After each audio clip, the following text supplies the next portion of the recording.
back, is there pressure from the championship on your shoulders, or is it a clean slate?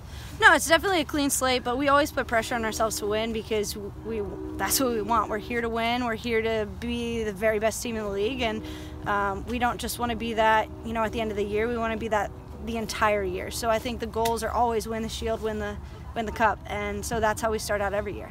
You have a lot of players that I think have now been together for about 3 years. Yep. How does that benefit you guys, maybe having all that chemistry coming back in? Yeah, it's awesome. I mean, we have a really great core of players that have played together for a while, and when you get that type of consistency, you're able to understand everybody's tendencies. You know what they're thinking when they're on the field. You know how hard they work in practice, all those different things. And when it all comes together, you can play really good soccer. So it's really exciting to have our core back and added some fresh faces that I think could be really fun to play with, and it should be a good year. What's it been like being the champion the last few months? Oh, it's been awesome. I've been like posting on Instagram and everyone's jealous, and I love it because Pino's like always, you know, Megan Rapinoe's always like, you know, giving me trying to throw shade, but I'm just like, dude, we won and you didn't, so you can throw as much shade as you want. So hopefully we can do that again, so I can keep rubbing it in her face for another year. What are you personally looking for during training camp? Just preseason in general. Mm-hmm.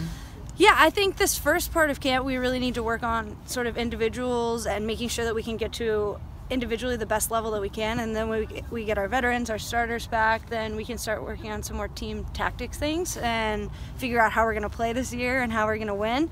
That's kind of the mindset going forward. You have a lot of new players coming in, but you also have sort of in the first months of preseason and early in the season, there's going to be a lot of people who aren't available between different international commitments. How do you adjust to that? How do you adapt to bringing? I mean, we deal with this every year. Last year we didn't have Tobin the entire year. Dagny was out. People were going to the Euros. So there are always times that we're not going to have some people from our core, but it's just a testament to the team that we're able to be resilient enough to put ourselves in the playoffs and make sure that we put ourselves in a good enough place to win. And we're going to have to do the same thing this year. Guys, the league as a whole kind of had a bit of a setback this offseason with Boston folding. What was kind of your reaction to that, and where you feel like the league is at now?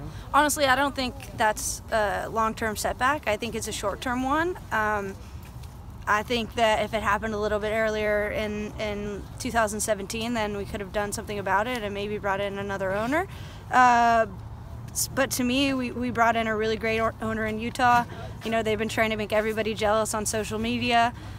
It's not working at all because, you know, I love Portland. So I think that, yeah, it's a short-term setback. Maybe it doesn't look good, but at the same time, I think it's the healthiest the league's ever been, and I don't think it's going to be a big issue in the long term.